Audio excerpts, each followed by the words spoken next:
Hi, I'm Kiwi, And I'm Jarad. and we are the two gentlemen coming to you all rugged up and no place to go. Jarad, how are you? Very cold, actually. It's been chilly, hasn't it? It's definitely got a bite to it. But yeah, no, all good. All good. Just living the dream, as always. What about yourself? I'm doing pretty well. Came off a pretty long shift, so I'm a bit tired, Um, but yeah. yeah, feeling pretty positive about life overall. I've had some great conversations with the kids. Had another fire slash guitar play along on Friday night, which was so much fun, Jarad. It's unbelievable. I told you I wanted to get to a level where I was mediocre. I think I Yeah. might have exceeded mediocre. Oh, nice. Nice one. Nice one. So where do Yeah. you go from here? Is that is that Look, the I pinnacle imagine, of Kiwi's guitar playing? What do I you got think more? meh is the next level. I think that's a level above mediocre. The official meh level. Right, Yeah. cool. That's good. Yeah. That's good to hear. It's Yeah, glad you glad you used your time well, and you're now almost meh. It's congratulations. Yeah, I've been busy lately. Lots of things going on with the family, and lots of dad duties, and a bit of had some people over and things like that. So yeah, it's been good times. Good times. Nice. A little bit higher than meh.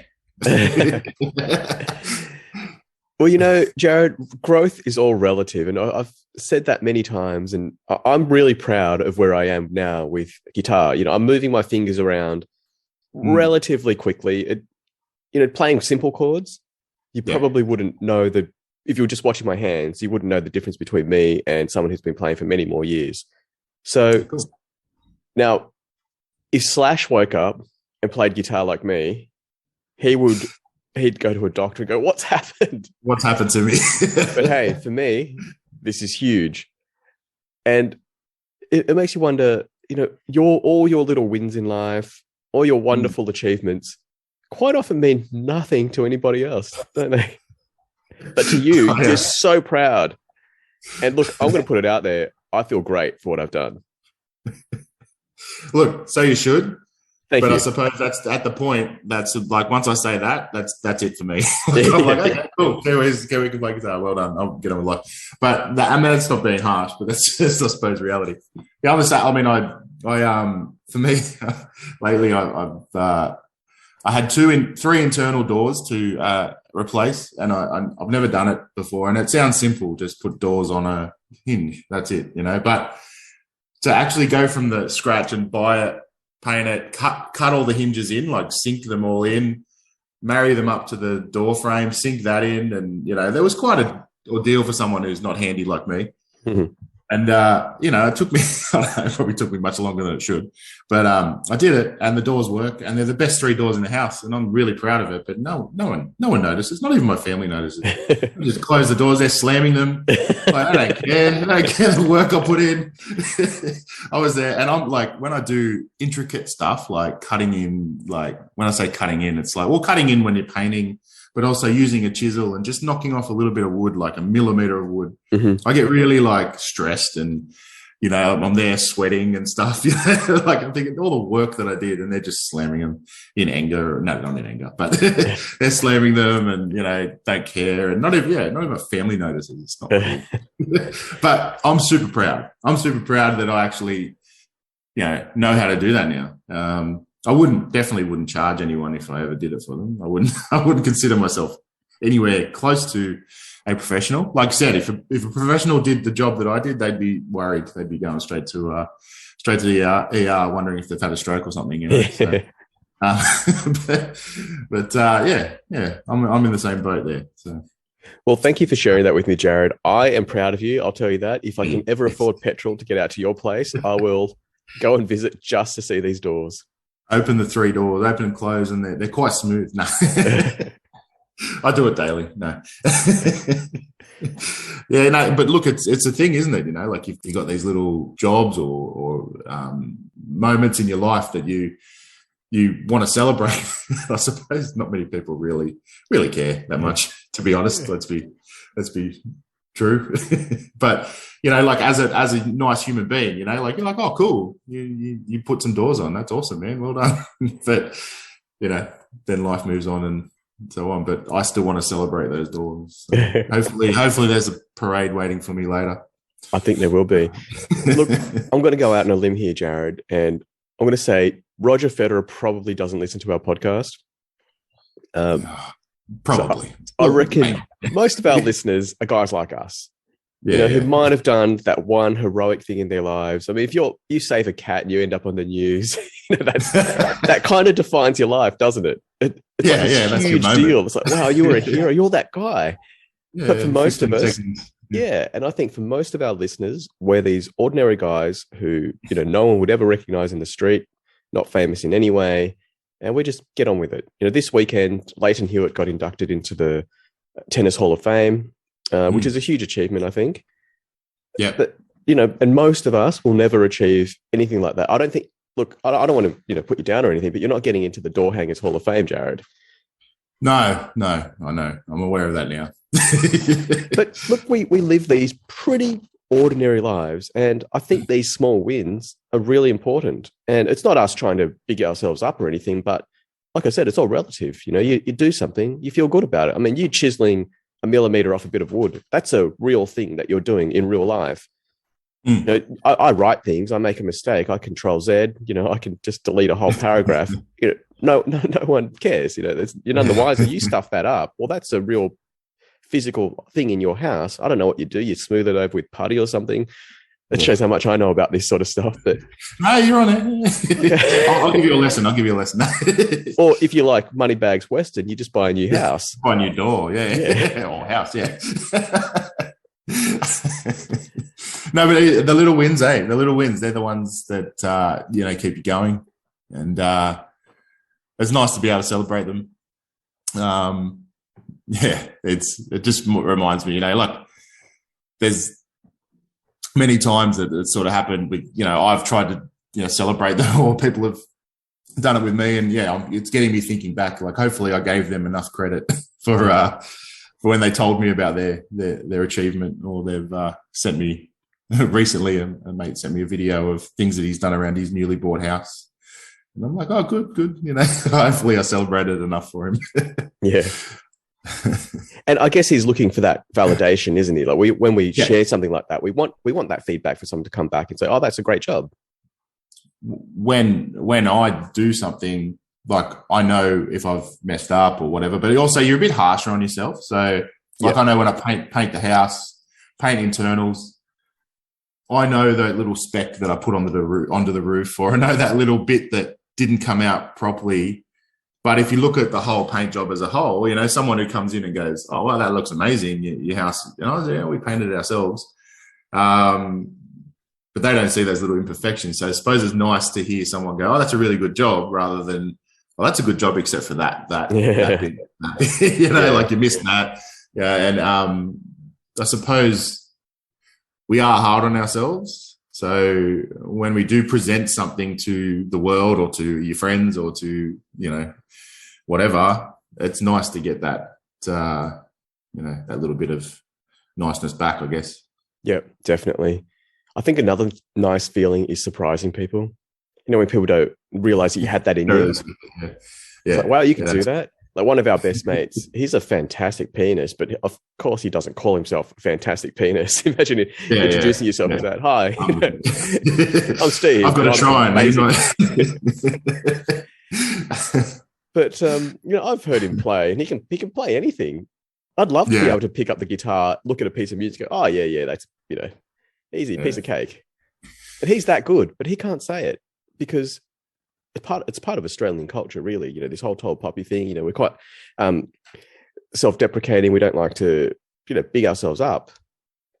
So I really like it when people can be proud of something, especially when it's you're not a world-class person, but hey, you did something great. Yeah. It's I mean, it is funny how tough we are on ourselves. Like, I can't stress that. I think it's required, but I think our culture is really tough on ourselves. We are we strive, and we're always like, whenever we're sick, we're not that sick, like I will be right or she'll be right, or all that sort of stuff, and when we do stuff, we never really give ourselves credit until I think I guess we don't want to be. A lot of people don't want to be seen as like giving themselves too much credit, and then so that's why you put it out into the world, that hopefully that someone else can give you that credit. I don't know. Like, I'm sure there's a psychological thing of it, but I haven't got the brain power to work that out at the moment. But there's something there that I think we don't want to over congratulate ourselves. Then we'd rather hear it from other people. I think you really nailed it there, actually, Jarad. Yeah, I think it's that feedback. No, I can't. But creating that feedback loop, I think that's how I suppose power and energy should work. It should work in a cycle, rather than us trying to, put it all out there for ourselves. It gets pretty toxic when you're, just promoting yourself all the time. Yeah, really. Yeah. But who's gonna know that I did my doors? So I've got to tell you, I did my doors, or whatever, and then you've got to come in here and go, oh wow, your doors look great, or whatever, Whereas people notice, if you shave your head or cut your beard or whatever like that, but and they can give you a compliment on that sort of thing. But when you do something that's sort of behind closed doors and no one's really going to know whether you did it or the previous owner or whatever, when it's around the house or whatever, you kind of have to sell it a little bit, without being too over the top. It's this fine line, really. Yeah, it is. And you know what, Jarad? It's something we've been doing all our lives. I remember this little kid I met before I had a child that age. So I think my son was probably 1 at the time, and this girl was probably 2 or 3. And I remember her saying to me so proudly, I can hop. And then she just started hopping. Yeah. So we've been doing this from the beginning. Really, like whenever you meet an adult, when you're a kid, you tell them what you can do. Oh, I can run really fast. And you're letting them know your value, aren't you? Yeah. It's like a job interview, really, too. Yeah. We've been interviewing from the time we hey, Mum, Dad, look at this, look at me. Like that's what it is. Totally. And, why should that stop? As you get older, I guess if you stop doing that, it's like, well, I don't achieve anything anymore. I don't do anything. And you think about all the wonderful things that go unnoticed. And I think for both men and women, it's pretty bad. Like, I always try to make sure that I compliment Erica on all the stuff that she does, thank her for everything she does around the house. Because, I'm at work and she takes care of everything here. Well, she needs to be acknowledged for that. And I don't want that to go unnoticed. And I don't want her to feel like, oh, yeah, this is just what I have to do. This is just my job, because it's not her job. It's everyone's job to contribute to a household. And it's the same with us as men. When we do something, especially with our hands, it's kind of like, hey, I've got some value. Do you want to have a look at this? Yeah. I mean, other than our paycheck, when do we find out how good a job we're doing? And it's true, and it's required, and it shows how much it's required. That it's only just dawned on me after this, just talking about and going back to the whole kid thing, like how much of an animalistic or raw emotion is getting that feedback, or getting that word escapes me, praise. How much is that something that is almost built in? Like, what is built in? Like, and I mean, I'm not going to walk up to you and say, look how fast I can run as a 40-year-old. Look at me. I can hop, But as you get older, you and more skilled, the things you do become a little bit more in depth, obviously. But yeah, it's there from the early age, and it's bred in or built in or animalistic, whatever it might be. It's just raw that you need it. Yep. And it's important. Sorry, and it's important, like you said, to pass it on to your loved ones. I think, because you just said it there, that you do that. You try and make it happen a lot in your family and your family dynamic. But I think it's important that we do pass it on, because it can be forgotten. Yeah. And even forget about the family dynamic. It's important amongst friends. Oh, very much so. How often does a friend, and particularly in Australia, you say something and you get knocked for it, rather than someone giving you, showing that they're actively listening and, reflecting on what you've said and like, oh, wow, it sounds like you're really proud of what you've done. And, or, how do you feel about that? They're like, oh, yeah, really, I'm pretty surprised, mate. I'm surprised you didn't knock the doors off their hinges, like didn't cut your thumb off, Yeah. And then they'll just totally hijack the story. I remember that time back in high school when you cut someone's leg off by accident in woodwork. Like, what? Thanks, thanks for ruining the whole moment. But that's quite often what we do as friends. We think that we're having a bit of a joke, and I'm not trying to tell anyone how they should express themselves, but it is important to acknowledge what somebody else is saying to you, and really understanding what they're trying to say. Quite often they're not talking about the hanging the door. It's like, hey, today's a day where I've actually achieved something. It's something out of the ordinary for me. Rather than waking up, having breakfast, going to work, and coming home, I did this. I had a win. Yeah. Let's celebrate together, even if it's in a conversation. Yeah, yeah. And it's, I think you sort of nailed it there. That what we experience regularly is that sort of taking the mickey out of people. Because I don't know, for whatever reason, it could be just being uncomfortable to give praise. Like, it could be, it could be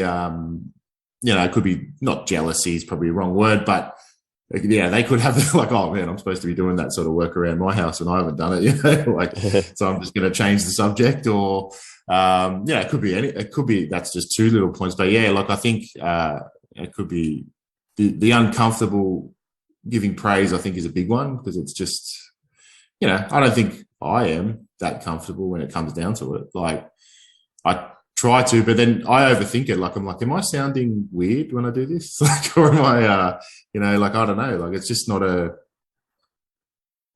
don't have a problem giving praise to people close, I think, but I think just the you don't want to seem over the top maybe to people that you don't, like, you sort of half know, or sort of in passing or whatever. So it's weird. It's weird. So I think it's just I don't know. We're talking about what a natural thing is, receiving praise, but maybe it's unnatural to give sometimes, to people you don't know. Look, I think you're onto something there, the whole praise thing, how uncomfortable we are with it in general. Just as we've said so many times, one of the themes of our show is be authentic. If you genuinely mean it, like if someone comes up to me and says, oh my God, you're the world's funniest comedian, I'll be like, oh, come on, that's just taking things a bit far. But they're like, hey man, I really liked your set. That'd be like, cool, thanks. I really appreciate that. Yeah. There's a comic who's got a show at the moment with the Sydney Comedy Festival. I saw him on the cover of, or on the back of a newspaper or something. Anyway, he's in the main entertainment section. And he was one of the judges at my semi-final. And he came up to me and said, oh, hey, man, you're really funny. And I'll carry that with me for the rest of my life, that, hey, this guy thinks I'm funny. Thank you. Thank you. But you didn't go over the top. Yeah, exactly. Right. Yeah. Exactly. So that's enough. And I think, just take that authenticity with you everywhere you go. And if someone does something that you really like, you can thank them for it, pull them aside. And especially if you're an employer, just, hey, man, I really appreciate that work that you did. Thanks a lot. That's enough, and I think someone would really appreciate that. And that's not being, that you can't feel uncomfortable being natural, being authentic. No, exactly. And so if you have to put on a show of like, oh, this is amazing what you've done. Wow, that's awesome. You've hung 3 doors. But, and I say that, take a mickey, but that isn't a natural reaction, so you're trying to ham it up so the person, feels better or whatever. But just if you're, cool, man, that's awesome. Like, and that shouldn't be uncomfortable, which it wouldn't be, because you naturally, and that, like I said, in all parts of life, like if you do something that you think is uncomfortable, or you in the past has been uncomfortable with, taking that step or doing those things, I just cut it down into being natural. And if you want to do something, just say it as you want to say it, and you shouldn't be uncomfortable. Yeah. And you just said then, and you shouldn't be uncomfortable. And if you are uncomfortable being yourself, well, that's a great, I suppose, barometer that there's something wrong. That's a little red flag there that, hey, why have I got an issue being myself? Why can't I express myself? So, hey, at least it leads onto some self-awareness for you, and you can work out, well, maybe I'm afraid of being rejected. Maybe I don't like, people knowing how I truly feel about something, but at least it gives you a chance to self-examine, doesn't it? Yeah, totally. And I think it helps you. Once you get past that, like that helps you get out of your comfort zone a little bit more. Like if your comfort zone is safe, your safety zone. Yeah, if you keep that, even keel and go, okay, I'm not going to go over the top here or under or whatever, just stay natural. Then before you know it, you've taken 3 or 4 steps out of that zone, and you have that ability to go, oh wow, I'm actually here now, and I'm actually comfortable. I didn't think I was going to be. Yeah. And that's good. I mean, that's happened to me recently. I'm not going to go into it right now because it's sort of a different subject, but like getting out into that area of, I don't usually go this far. And then it's like, oh, well, it's not that bad out here. And overcoming those little fears of, failure or rejection or whatever it might be, that when you look back, they are actually only little fears. Mm-hmm. When you're in them, though, they're not, and so to take that step outside and be, and the key to me, and it's funny how this kind of went to this point, the key for me was to stay natural and not overplay it, not overplay the game, and that, I suppose that comes out in all facets. Yeah, definitely. Look, Jarad, I just want to take this into a slightly different direction. Just talking about achievements and sharing them with your friends, it does show how important it is to have little achievements in your life, to be good at something, and just what it does for your testosterone, what it does for your overall well-being. I just want to suggest that, if you're not having any wins in your life at the moment, think about increasing your skills in general, just learning something new. For me, it was guitar. For you, there's so many things that you do. You're always busy and you're getting a lot of wins. You still play basketball, all that sort of stuff. But for anyone listening out there who kind of feels like, life is a grind and you're basically just going to work to survive and coming home and just, taking the kids here and there and not really doing anything for yourself, think about what it is that you love. Think about all the different things that you've ever wanted to try. Give it a go. Start from the beginning and right from the bottom. And from there, they're pretty much all wins, aren't they?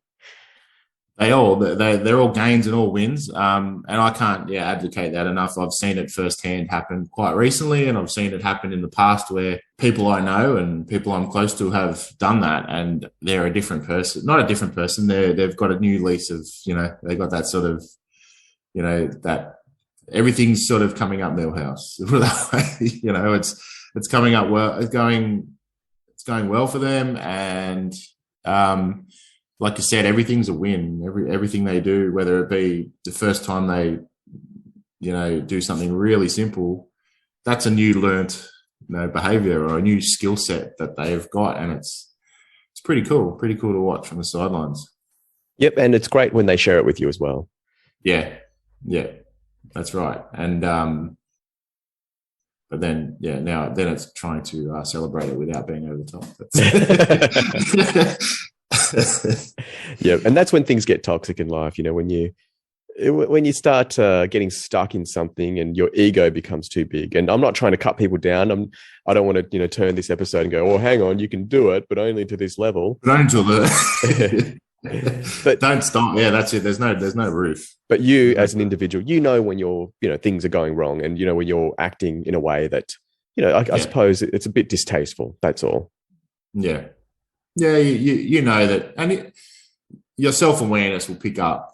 I might have done something that day. I was like, I probably shouldn't have gone to that point or whatever. But we're not talking about massive issues, just little, conversations or little things. You're like, oh, if I had my time again or whatever. But yeah, it's and you feel if you've not feeling great. That comes out in all other aspects of your life a little bit. Like your hobbies get affected, your family life get affected, even things like your eating patterns and your exercise routines, all that gets affected because of the, that little, I'm going to say toxic part, but probably not that, but that little part of your, small snippet of your life is a little bit off kilter or off. Yeah.